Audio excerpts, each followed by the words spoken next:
Il y a des visages qu'on oublie, des noms qu'on efface, et puis il y a ceux que l'on confond avec d'autres. Jacques Charrier fait partie de ces hommes que l'on croit connaître, simplement parce qu'un jour, ils ont croisé la trajectoire d'une étoile. Pour beaucoup, son nom évoque avant tout un mariage. Celui avec Brigitte Bardot, la star des stars, l'icône des années 60. Pourtant, Jacques Charrier, c'est bien plus qu'un chapitre dans la vie d'une célébrité. Il a été acteur, peintre, père, mari, blessé par la lumière, passionné par l'ombre. Il a goûté à la célébrité avant de choisir le silence. Aujourd'hui, à plus de 88 ans, il vit loin du tumulte, dans une discrétion presque totale. Mais derrière cette tranquillité apparente, il y a une histoire. Une histoire riche, intense, pleine de contrastes. Dans cette vidéo, nous allons revenir sur le parcours étonnant de Jacques Charrier. De ses débuts à Metz jusqu'à sa disparition médiatique, en passant par le cinéma, l'amour, les douleurs, et la peinture. Une vie entre lumière et solitude. Entre gloire et oubli. Une vie d'homme. Jacques Charrier naît le 6 novembre 1936, à Metz, une ville de l'Est de la France chargée d'histoire et marquée par les conflits. En cette période d'avant-guerre, l'Europe est déjà secouée par des tensions profondes. Et comme beaucoup d'enfants de son époque, Jacques va grandir dans un monde instable, entre guerre et reconstruction. Peu d'éléments sont connus sur ses toutes premières années, car Jacques Charrier a toujours protégé sa vie privée avec rigueur. Ce que l'on sait, c'est qu'il grandit dans un environnement loin des projecteurs, loin du tumulte parisien. Il n'a pas été un enfant du spectacle. Son destin semblait d'abord orienté vers un chemin plus classique. Il fait ses études dans un climat d'après-guerre, marqué par le retour progressif à la normalité. Il est studieux, observateur, et développe rapidement un goût pour la culture, la littérature et l'art. C'est un garçon discret, réservé, mais sensible. Cette sensibilité, il ne la montre pas toujours, mais elle l'habite profondément. À la fin de son adolescence, il monte à Paris. Il y découvre une vie nouvelle, une ville en ébullition, le Paris des années 50. Les cafés, les intellectuels, les artistes. C'est là que naît en lui un désir encore flou, mais puissant, celui d'exister autrement, de créer, de jouer, d'exprimer ce qu'il ressent profondément. Il s'inscrit alors au Cours Simon, une prestigieuse école de théâtre parisienne. C'est le début d'une nouvelle vie. Le jeune homme discret de Metz entre dans le monde de l'art dramatique, sans bruit, mais avec une détermination sincère. Lorsqu'il entre au Cours Simon, Jacques Charrier n'a encore rien d'un futur acteur célèbre. Mais il observe, il apprend, il écoute. Son jeu est sobre, intense, tout en retenue. Très vite, ses professeurs repèrent en lui une présence singulière, une capacité à habiter ses personnages sans surjouer, sans artifice. Dans le Paris des années 50, le théâtre est en pleine effervescence. C'est l'époque de Jean-Paul Sartre, de Camus, du théâtre engagé. Jacques Charrier y fait ses armes, enchaînant les rôles dans des pièces exigeantes, souvent denses, parfois politiques. Il y forge sa rigueur, sa discipline, sa sensibilité artistique. Mais c'est le cinéma qui va finalement lui tendre les bras. Et comme souvent à cette époque, c'est une rencontre qui change tout. En 1958, il est choisi pour jouer dans un film qui marquera une génération. Les Tricheurs, réalisé par Marcel Carné, l'un des grands noms du cinéma français d'après-guerre. Le film explore la jeunesse désenchantée, les excès, les rêves brisés. Jacques y incarne Bob, un étudiant pris dans le tourbillon existentiel de la bohème parisienne. Le rôle est fort. Et lui, remarquable. Son interprétation séduit autant le public que la critique. À 22 ans, Jacques Charrier devient une étoile montante du jeune cinéma français. Ce succès soudain aurait pu lui monter à la tête. Mais Jacques reste réservé, presque fuyant face à cette célébrité naissante. Ce n'est pas la lumière qu'il recherche, mais bien l'expression de quelque chose de plus profond. Il poursuit donc, avec exigence, une carrière d'acteur prometteuse, sans jamais se perdre dans les excès de l'époque. Sorti en 1958, Les Tricheurs est plus qu'un simple film. C'est un miroir tendu à la jeunesse de l'après-guerre, désillusionnée, en quête de liberté mais aussi perdue dans l'ennui existentiel. À travers son personnage de Bob, Jacques Charrier incarne une génération tiraillée entre les conventions et l'envie de tout brûler. Le film est un succès fulgurant. Près de 3,5 millions d'entrées en France. Jacques Charrier devient du jour au lendemain une figure incontournable du nouveau cinéma français. Son visage grave, ses yeux mélancoliques et sa tenue troublante séduisent un large public. Ce premier succès l'ouvre à d'autres projets. On le retrouve dans Babette s'en va-t-elle en guerre, 1959, aux côtés d'une certaine Brigitte Bardot.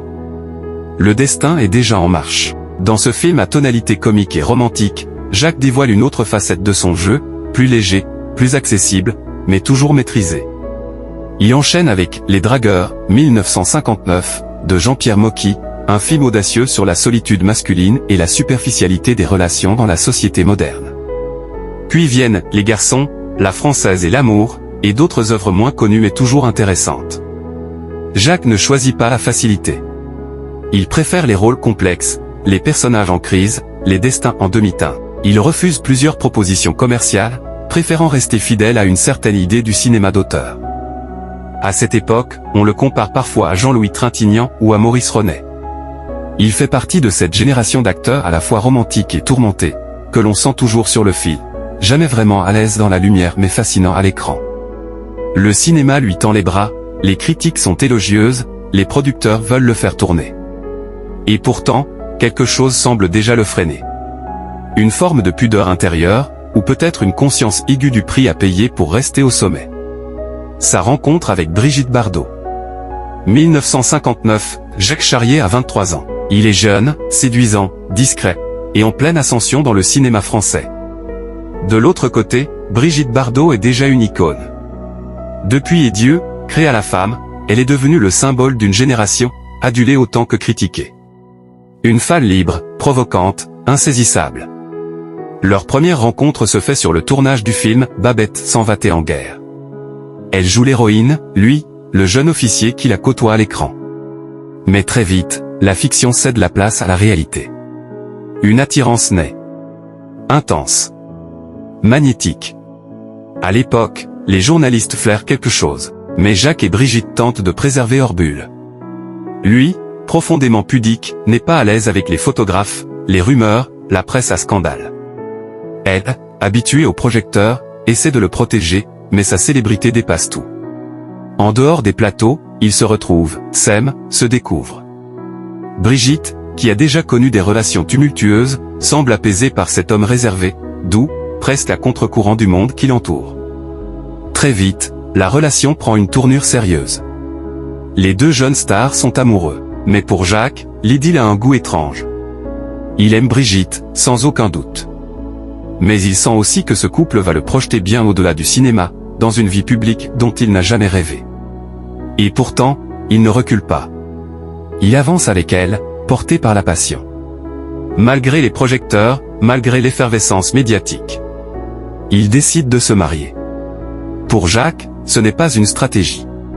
Ce n'est pas une manœuvre de carrière. C'est une décision sincère, presque naïve. Il veut simplement construire une vie à deux. Mais il ignore encore que ce mariage va marquer un tournant, et que sa vie entière va en être bouleversée. Le mariage sous les projecteurs.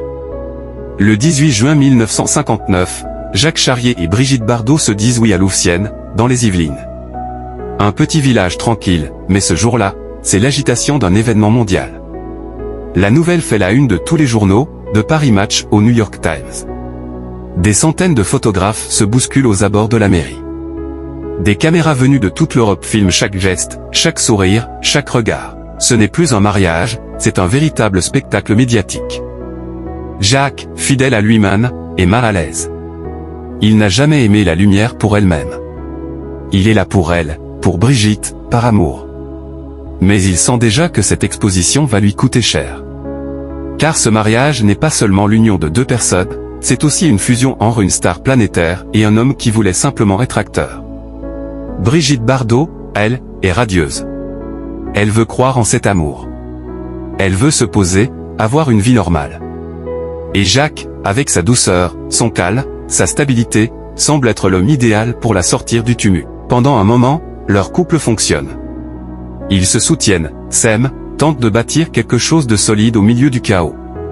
Mais les médias ne lâchent rien. Chaque sortie, chaque vacances, chaque rumeur devient un sujet. Le couple est traqué, disséqué, analysé. Et Jacques commence à ressentir le poids du nom Bardot. Il n'est plus Jacques Charrier, l'acteur prometteur. Il devient le mari de Brigitte Bardot. Et cette étiquette, aussi prestigieuse soit-elle aux yeux du monde, est pour lui un fardeau. Il étouffe lentement derrière cette image imposée, cette célébrité qu'il n'a pas choisie. Malgré tout, il tient bon.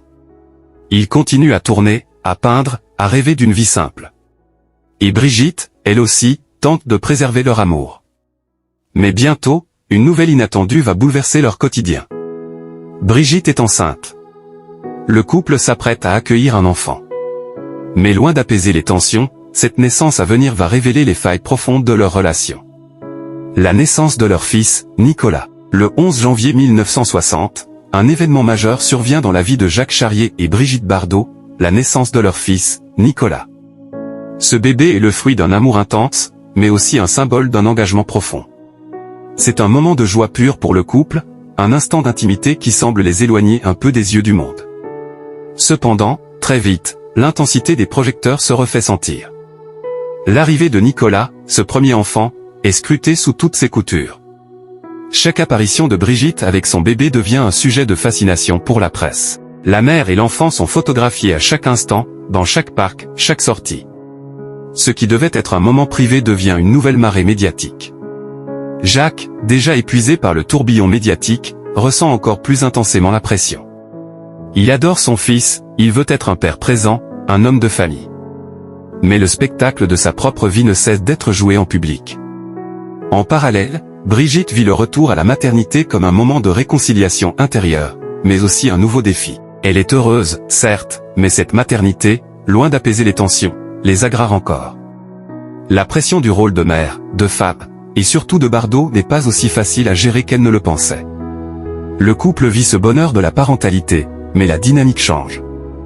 Brigitte, bien que profondément amoureuse de son fils, se trouve confrontée à une réalité différente de celle qu'elle imaginait. Jacques, lui, essaie de tenir son rôle de mari et de père, mais se sent de plus en plus isolé dans une vie qu'il n'a pas choisie. Les tensions, entre eux et dans leur relation avec les médias, se renforcent. En réalité, Nicolas représente bien plus qu'un simple enfant. Il est le miroir de tout ce que Jacques et Brigitte ne peuvent plus cacher, la fragilité de leur couple, l'étouffement face à la célébrité, et un futur incertain qui commence à se dessiner. Les tensions dans le couple et le divorce. Le mariage entre Jacques Charrier et Brigitte Bardot, bien qu'éblouissant en apparence, devient rapidement un terrain miné, un champ de tension sous-jacent. L'arrivée de leur fils Nicolas, loin d'apaiser les choses, n'a fait qu'accentuer les divergences.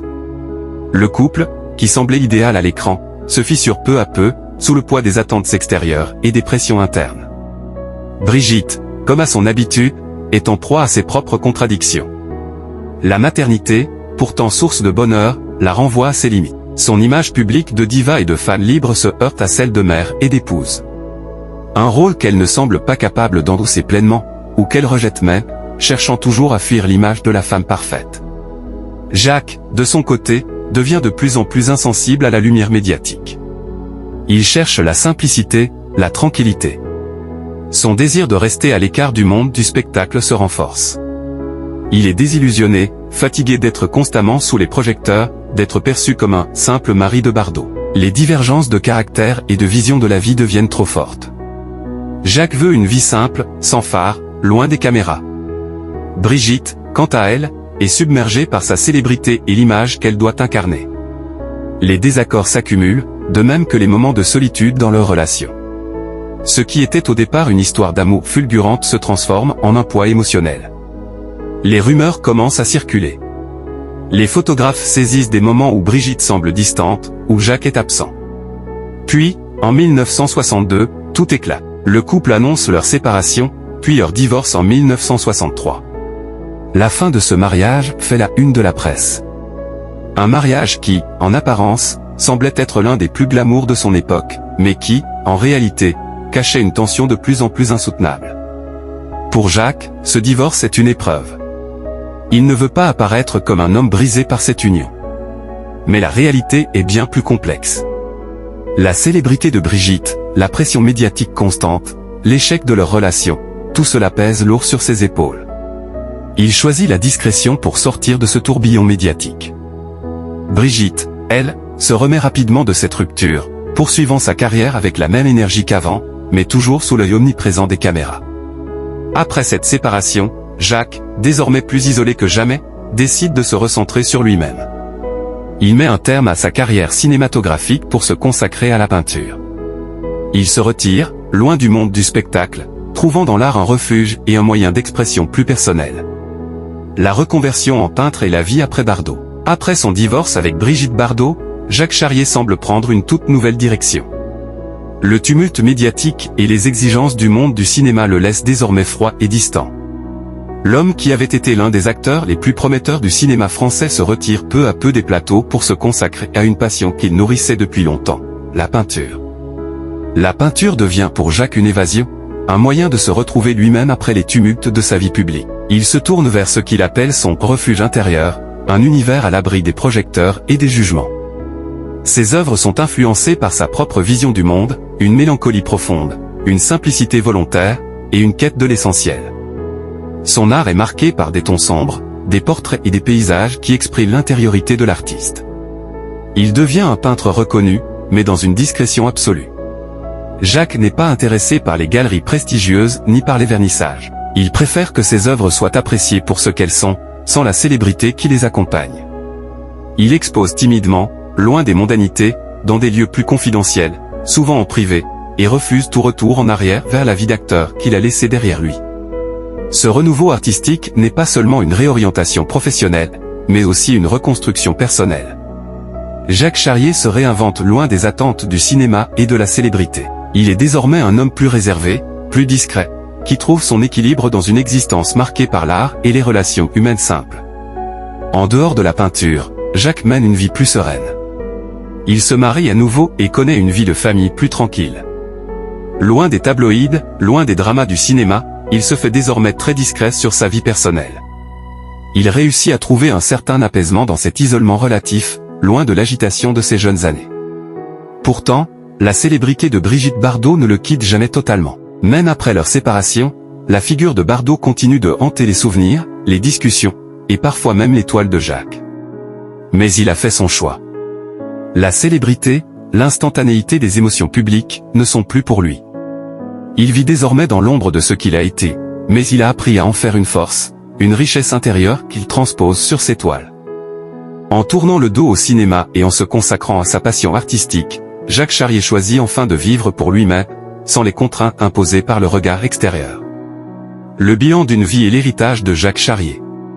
À l'heure où Jacques Charrier regarde en arrière, son parcours est un mélange d'éclat fulgurant et de discrétion volontaire. Il a vécu sous les projecteurs, mais a choisi de s'en détourner. Dans le monde du cinéma, il a été un moment d'espoir, un acteur prometteur, souvent comparé à des figures comme Jean-Louis Trintignant ou Maurice Ronet. Mais son rôle dans l'industrie cinématographique n'a jamais été celui de la superstar, il n'a jamais cherché la célébrité à tout prix, ni voulu se glisser dans le moule imposé par l'industrie. Son mariage avec Brigitte Bardot, bien que passionné, a été l'une des relations les plus médiatisées de l'époque, et malgré l'amour sincère qu'il portait à la star, il a aussi été un poids, une exposition qu'il n'a jamais pleinement désirée. Mais c'est là qu'il a pris son grand virage. Après la séparation, il se retire du monde du cinéma, se consacrant à sa passion secrète, la peinture. Un art qu'il explore en toute tranquillité, loin du bruit médiatique, avec une touche de mélancolie et de simplicité. L'héritage de Jacques Charrier n'est pas celui d'un acteur qui a laissé une trace indélébile dans le cinéma populaire. Plutôt, il est celui d'un homme qui a choisi sa propre voie. Son art, sa vision du monde, sa discrétion face à la célébrité, et son refus d'être une simple image dans une industrie ont fait de lui une figure singulière dans le paysage culturel français. Aujourd'hui, Jacques Charrier n'est plus qu'une figure discrète, un peintre respecté, mais méconnu du grand public. Ceux qui connaissent son nom se rappellent son visage d'acteur dans des films des années entre 50 et 60, mais au-delà de cela, il laisse une empreinte particulière, celle d'un homme qui a su s'extraire des contraintes de la célébrité, pour trouver la paix dans son propre article. En fin de compte, il n'a jamais cherché à être l'ombre de Brigitte Bardot ou de ses contemporains. Il a vécu à son rythme, dans l'ombre des projecteurs, mais n'a jamais laissé l'industrie définir son existence. L'héritage de Jacques Charrier, c'est celui d'un homme qui a trouvé sa voie, malgré les tumultes de la célébrité et des attentes sociales. Sa peinture et son parcours à l'écart des mondanités nous rappellent qu'il y a d'autres façons de marquer une époque que par la célébrité ou les projecteurs. Jacques Charrier est l'exemple vivant que l'on peut vivre une carrière intense et médiatisée, puis choisir de la quitter pour se réinventer. Son parcours, riche de ses contradictions, est un témoignage de ce qu'il est possible d'accomplir lorsque l'on suit son propre chemin, même si cela signifie se retirer du monde du cinéma ou de la célébrité. Aujourd'hui, sa vie reste une leçon de liberté. Une liberté de choix, d'art, et de vie, loin des regards intrusifs.